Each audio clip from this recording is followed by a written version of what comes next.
Bismillahirrahmanirrahim. Alhamdulillahirabbil alamin. Allahumma shalli ala sayyidina Muhammadin wa ala ali sayyidina Muhammad. Amma ba'd. Tafsir surah Yasin ayat 2 dan 3.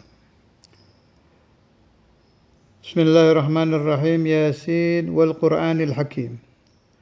Demi Al-Qur'an Al-Hakim yang bijaksana. Bisa juga diberi makna Al-Hakim yang kuat atau yang kokoh. Innaka sesungguhnya engkau laminal mursalin sungguh-sungguh dari sebagian Rasul-Rasul Allah. Kenapa ada ayat Yasin wal Qur'anil Hakim innaka laminal mursalin? Nah, ini karena orang-orang kafir berkata kepada Rasulullah sallallahu alaihi wasallam, asbabun nuzulnya itu kufar berkata, ya Muhammadu lasta mursala, wahai Nabi Muhammad, engkau bukan seorang rasul, bukan utusan Tuhan, kata orang-orang kafir ini. Qalu inna Muhammadan laysa binabiyyin wala mursal, bal huwa yatimu Abi Talib. Wa ma dhahaba ila al-maktab wa ma ta'allama al-ilma min al-muallim, fa kaifa yasiru nabiyya? Nabi Muhammad itu bukan nabi, bukan rasul, dia hanya yatimu Abi Talib, anak yatimnya Abu Talib. Tidak pernah ke madrasah, tidak pernah belajar ilmu dari seorang guru. Bagaimana mungkin jadi nabi? Nah, ini aja terlihat kebodohan orang-orang kafir saat itu ya. Mereka menduga bahwa kenabian itu bisa dipelajari. Ngawur itu. Nubuwah itu sesuatu yang tidak bisa dikasab dan ikhtiar, gak bisa dicari. Gak ada madrasahnya kenabian itu. Gak ada universitasnya, gak ada sekolahnya, gak ada pondoknya. Kenabian itu langsung dari Allah Subhanahu wa taala. Orang-orang kafir menduga kalau kenabian itu berasal dari orang belajar. Tidak tanggung-tanggung yang menjadi saksi kebenaran Rasulullah SAW itu langsung Allah Azza wa Jal. Fa'anzala hadhihi surah, maka Allah menurunkan surah Yasin. Waqal Yasin wal Qur'anil Hakim innaka laminal mursalin. Tidak sampai di situ. Ala siratim mustaqim. Mengikuti jalan yang mustaqim, yang lurus. Jalannya siapa yang mustaqim? Tariqul anbiya wal mursalin. Jalannya para nabi dan para rasul sebelum Nabi besar Muhammad sallallahu alaihi wasallam. Apa siratul mustaqim itu? Ajaran tauhid, la ilaha illallah, dan petunjuk-petunjuk yang berasal dari Allah Subhanahu wa taala. Jadi ini ada pembahasan bagus. An-nubuwah war risalah itu tidak bisa dikasab, ghairu muktasab, tidak bisa dicari. Saya mau mondok biar jadi nabi, nggak bisa. Meskipun mondoknya atau belajarnya itu sebelum zaman Nabi Muhammad, di zaman Nabi Musa umpama. Kita cari madrasah ingin jadi nabi, ingin jadi rasul, nggak bisa. Nggak bisa. Nabi, rasul itu murni pilihan Allah Subhanahu wa taala.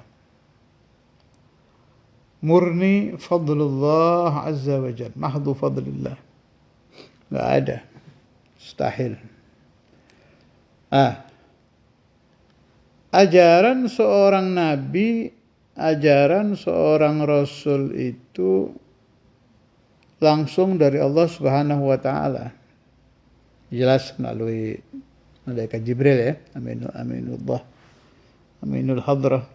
al-ilahiyah, jelas melalui itu. Ada pembahasannya Kiai Said Syekhuna yang di Tegal itu, yang ahli tauhid radhiyallahu taala anhu, nafa'ani wa iyyakum bi asrar fid dharain amin. Beliau itu kalau baca kitab Sanusiyah atau Dasuki, waktu sampai di pembahasan Anbiya Mursalin itu, kan ada kata-kata gini, فَلِأَنَّهُمْ لَوْ لَمْ يَصْدُقُوا. Kan ada siddiq, amanah, tabligh, fatanah.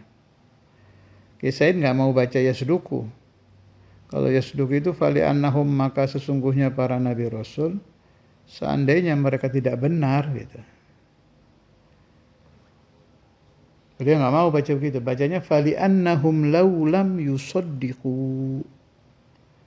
Seandainya para nabi rasul itu tidak membenarkan. Jadi benar dengan membenarkan itu beda. Kalau benar, para nabi dan rasul itu tidak ada yang berdosa, tidak ada yang dusta ucapannya, tidak ada yang maksiat, dan sebagainya dan sebagainya. Tapi kalau membenarkan, nah di sini ada akalnya, ada berpikir. Ini yang diinginkan pemahamannya oleh Kiai Said, kita paham tuh. Dan oleh a'immah sebelum beliau, Al-Imamul Baijuri, Al-Imamul Fudali, Al-Imam Ibn Arabi, Sayyid Sanusi, Imam Asy'ari, Imam Maturidi, dan Imam Ahli Tauhid. Mereka itu menekankan para nabi ini bukan hanya benar, tapi bisa membenarkan. Lah, membenarkan berarti akalnya cerdas gitu. Fatanah. Jadi bukan turun ayat umpama disuruh sholat, udah. Suruh zakat, zakat. Suruh menyampaikan Quran, menyampaikan, udah segitu aja. Enggak, berpikir. Dan cerdasnya itu di atas kecerdasan umatnya. Apalagi akalnya Rasulullah SAW kan sudah ada nas itu. Seandainya akal seluruh umat manusia ditaruh di satu sisi timbangan, dan akal Nabi Muhammad ditaruh di sebelahnya, pasti lebih berat akal Nabi Muhammad. Artinya akal beliau di atas akalnya makhluk sejagat. Tapi secerdas apapun akal manusia, ingin mencapai nubuwah nggak bisa, bukan jalurnya. Akal hanya bisa membuat orang menjadi alim, tapi tidak bisa menjadi nabi. Tidak bisa menjadi rasul. Nabi rasul itu murni pilihan Allah Subhanahu wa taala. Saya ulangi lagi ya, فَلِأَنَّهُمْ لَوْ لَمْ يُصَدِّقُوا لَلَزِمَ الْكَذِبُ فِي خَبَرِهِ تَعَالَى لِتَصْدِيقِهِ تَعَالَى لَهُمْ إِلَى آخِرِ مَا قَالَ رَضِيَ اللَّهُ عَنْهُ. Jadi para nabi dan rasul itu bukan hanya benar, tapi mereka membenarkan Al-Quran. Kalau Nabi Muhammad, mereka membenarkan Taurat. Kalau Anbiya golongannya Nabi Musa, mereka membenarkan Injil. Bukan hanya mampu menyampaikan Injil, Nabi Isa membenarkan isi Injil. Nabi Musa membenarkan isi Taurat. Nabi Dawud membenarkan isi Zabur.